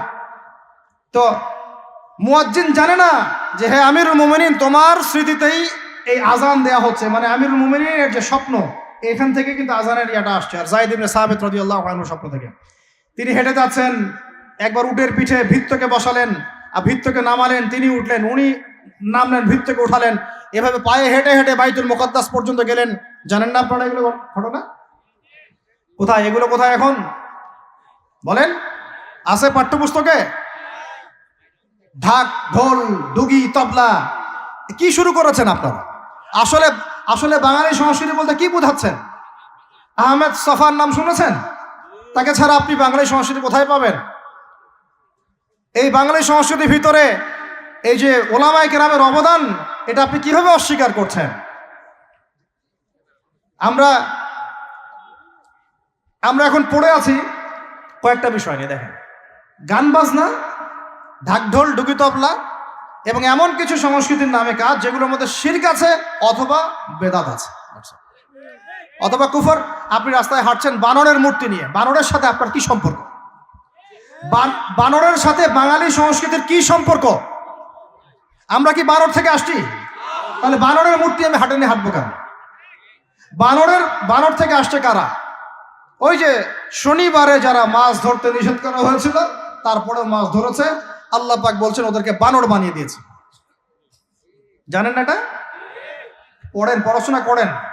পড়াশোনা না করলে আমার সব কথা বুঝতে পারবেন না হয়তোবা। যদি বুঝতে না পারেন আরো একবার লেকচার শুনেন, রিপিটেড শুনেন, তারপরে আবার চেক করেন, ক্রস চেক করেন। একটা প্রজন্মকে আল্লাহ বানর বানিয়ে দিয়েছিলেন, কোরআনে দলিল আছে।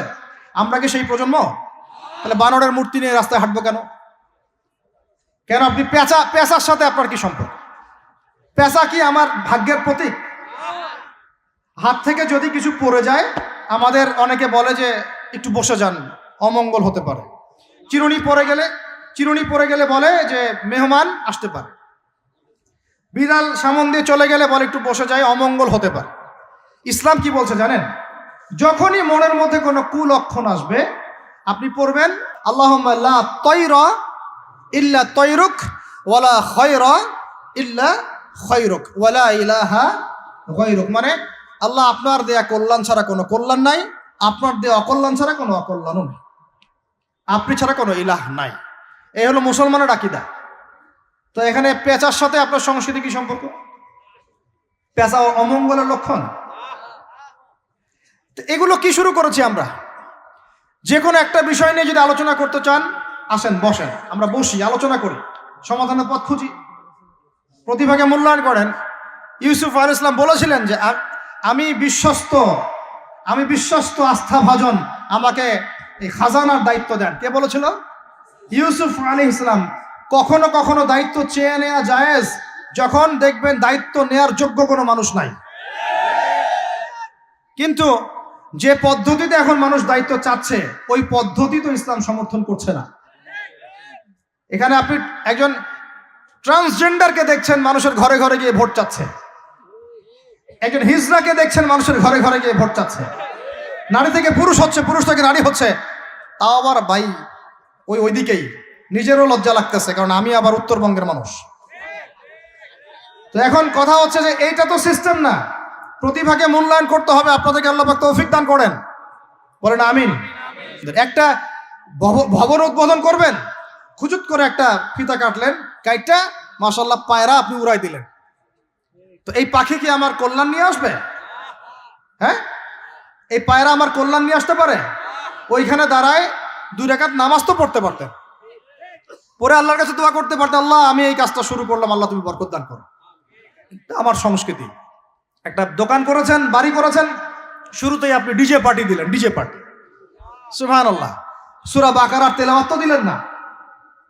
তাহলে পুরো বিশ্বের প্রত্যেকটা ডিপার্টমেন্ট, মূল জায়গাগুলো আমরা এখন নিয়ন্ত্রিত হচ্ছি, এবং ভিতরের চোখ দিয়ে যদি দেখি, আমরা আমাদের শেকড় থেকে দূরে সরে গেছি। ভাই, আল্লাহ পাক আমাদের সবাইকে বোঝার তৌফিক দান করেন। কথা বললে অনেক কথা বলতে পারতাম, আজকে আর বলতেছি না, শেষ করে দিই। আরেকটা পয়েন্ট বলবো, খালি লাস্ট পয়েন্ট, সেটা হচ্ছে ধর্মীয় অঙ্গনে। শেষ পয়েন্টটা কি ভাই? প্রথম পয়েন্টটা মনে আছে? ভিতরের চোখ দিয়ে দেখবেন পুরো বিশ্বের ভূ রাজনীতি, ভিতরের চোখ দিয়ে দেখবেন পুরো বিশ্বের অর্থনীতি, ভিতরের চোখ দিয়ে দেখবেন পুরো বিশ্বের কি শিক্ষানীতি, ভিতরের চোখ দিয়ে দেখবেন পুরো বিশ্বের সংস্কৃতি, আর ভিতরের চোখ দিয়ে দেখবেন পুরো বিশ্বের ধর্মতাত্ত্বিক অবস্থা। আমি অন্যান্য ধর্মগ্রন্থগুলো নিয়ে কথা বলছি না, ওগুলো আমি স্টাডি করছি, ইনশাল্লাহ ওগুলো নিয়ে পরে কথা হবে। এখন আমি ওই জায়গায় আসি নাই যে ওইখান থেকে প্রত্যেকটা বিষয়ে ডিবেট করে করে ওদের সাথে আমি বাহাসে যাব, এরকম কোনো জায়গায় আমি এখনো পৌঁছাই না। আর এটার দরকার আছে, কারণ সারা দেশে খ্রিস্টান মিশনারিদের তৎপরতা বেড়েছে। এই জন্য আমাদেরকে তুলনামূলক ধর্মতত্ত্ব পড়তে হবে, ওদের সাথে আমাদেরকে বাহাস করতে হবে, এই ভাইদেরকে ফিরিয়ে আনতে হবে। অনেকে টাকার কারণে উত্তরবঙ্গের দিকে, দক্ষিণবঙ্গে, আপনার পাহাড়ি এলাকার দিকে এগুলোর তৎপরতা প্রচুর বেড়ে গেছে। আমরা তো মাশাআল্লাহ মিলাদ আর জিলাপি আর খোরমা আর কিয়াম নিয়ে দাঁড়িয়ে আছি, ভিতরে যে ইসলাম কোথায় চলে যাচ্ছে আমরা তো জানি না। আল্লাহ পাক আমাদেরকে বোঝার তৌফিক দান করেন। আরো বেড়েছে, ওই যে একটু আগে আপনারা আলোচনা করছিলেন কাদিয়ানি মতবাদ, এটা বাড়ছে, সুদী এনজিওর মতবাদ বাড়ছে। একজন আলেম বলেছিলেন বাংলাদেশের, যেদিন বাংলাদেশের 50% মানুষ খ্রিস্টান হয়ে যাবে, শিয়া হয়ে যাবে, কাদিয়ানি হয়ে যাবে, ওই দিন আপনাদের হুঁশ ফিরবে। আল্লাহ পাক আমাদেরকে ওই দিন আসার আগেই হুঁশে আসার তৌফিক দান করেন। সব ইখতিলাফি বিষয়গুলো ভুলে যান, মুমিনদের সাথে থাকেন, ওলামায়ে কেরামের জামাতের সাথে থাকেন, ছোটখাটো বিষয় নিয়ে তর্ক করা বন্ধ করেন, ইস্যু পাগল হওয়া বন্ধ করেন, ডিভাইস আসক্তি বন্ধ করেন, এই শোডাউনগুলো বন্ধ করেন, মূল জায়গাগুলোয় কাজ করেন। সালাত, তাহাজ্জুদ, হালাল রিজিক, আদর্শ পরিবার গঠন, ঠিক আছে, দাওয়াতের মেহনত, সৎ কাজে আদেশ, অসৎ কাজে নিষেধ, এগুলোতে মনোযোগী হন। আল্লাহ পাক ইনশাআল্লাহ আমাদেরকে তৌফিক দান করবেন ইনশাআল্লাহ। কারণ আল্লাহ ওয়াদা করেছেন, ইন তানসুরুল্লাহ ইয়ানসুরুকুম, তোমরা আল্লাহকে সাহায্য করো, আল্লাহ তোমাদেরকে সাহায্য করবে ইনশাআল্লাহ। কিন্তু ওয়াইন তাতাওয়াল্লাউ, তোমরা যদি সাহায্য না করে মুখ ফিরে চলে যাও, তাহলে ইয়াস্তাবদিল কওমান গায়রাকুম, আল্লাহ পাক অন্য কওমকে তোমাদের জায়গায় নিয়ে আসবেন, তোমাদেরকে সরাই দিবেন। সুম্মা লা ইয়াকুনু আমসালাকুম, তারা তোমাদের মতো অপদার্থ হবে না। নাউযুবিল্লাহ। আমরা চাই আল্লাহ যেন আমাদেরকে সরিয়ে না দিয়ে আমাদের দ্বারাই খেদমত নেন। আল্লাহ পাক কবুল করুন। আমাদের এই পুরো প্রজন্মটাকে আল্লাহ পাক তওবা করে ফিরে আসার তৌফিক দান করুন। বিশ্বের বুকে ওমর রাদিয়াল্লাহু আনহুর সময় আমরা যেমন মাথা উঁচু করে বাঁচতাম, ওইভাবে বাঁচার তৌফিক দান করুন। এমন একটা জায়গায় পুরো জাতিকে নিয়ে যাওয়ার তৌফিক দান করেন যেন আমাদের ভয় ওরা থরথর করে কাঁপা শুরু করেন। এগুলো বললে অনেক কথা, বললে কথা অনেক দিকে চলে যায়।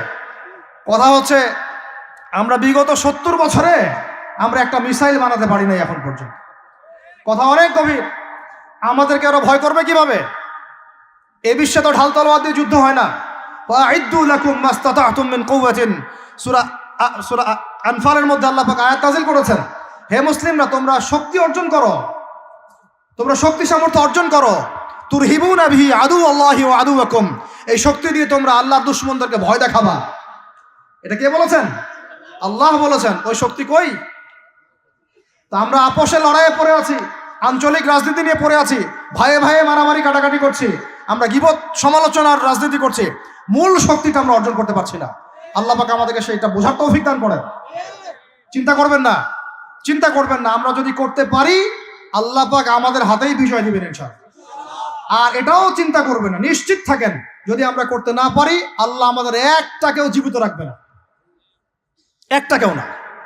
আল্লাহ পাক সবগুলাকে সরাই দিবেন ইনশাআল্লাহ, দিয়ে এমন একটা প্রজন্ম নিয়ে আসবেন ওরা পারবে ইনশাআল্লাহ। এটা ইয়াকিন রাখেন। আমরা যদি গাদ্দার হই, মুনাফিকি করি, আমানতের খেয়ানত করে ফেলি, ওই চেতনা আমরা যদি ধ্বংস করে ফেলি, আল্লাহ পাক আমাদেরকে রাখবেন না। আর হে ঢাকাবাসী শোনেন, আল্লাহ পাক না রাখার জন্য একটা 5 মাত্রার ভূমিকম্প যথেষ্ট। আল্লাহকে ভয় করেন। ঢাকায় জেনা বেড়ে গেছে, সমকামিতা বেড়ে গেছে, মাদক বেড়ে যাচ্ছে, ইয়াবাখোর বেড়ে যাচ্ছে, ছিনতাই বাড়তেছে, কত কি হচ্ছে আমাদের শহরে, আমাদের চোখের সামনে। অশ্লীলতার কারণে এই ভূমিকম্পের আযাব আসে, নোংরামির কারণে আসে, জেনার কারণে আসে, পরকীয়ার কারণে আসে, ব্যভিচারের কারণে আসে, ঘরে ঘরে ঢুকেছে এগুলো। আল্লাহ পাক আমাদের ঢাকাবাসীকে হেদায়েত দান করেন। আমি তো আপনাদের একজন, আমি কিন্তু আপনাদের একজন, আমি আপনাদের বাইরের কেউ না, কিন্তু এগুলো দেখে আমার মনটা কাঁদে, কষ্ট হয়। ঢাকা যেমন মসজিদের শহর, এই মসজিদের শহরের মধ্যে এরকম অন্যায় অবিচার ঘরে ঘরে কেমন করে ছড়িয়ে পড়ে, কেমন করে? একটা অপরাধ হয়েছে আমাদের, অপরাধটা হচ্ছে আমরা সৎ কাজে আদেশ করেছি, অসৎ কাজে সমানভাবে নিষেধ করি নাই। সৎ কাজে আদেশের সাথে এখন থেকে অসৎ কাজে নিষেধও করবেন। আল্লাহ পাক তৌফিক দান করেন। আল্লাহ পাক এই জজবা চেতনা আপনাদের সবার মধ্যে দান করেন। আমিন। আইন হাতে তুলে নেবেন না, কিন্তু অন্যায়ের প্রতিবাদ করবেন। অন্যায়ের কি করবেন? প্রতিবাদ করবেন।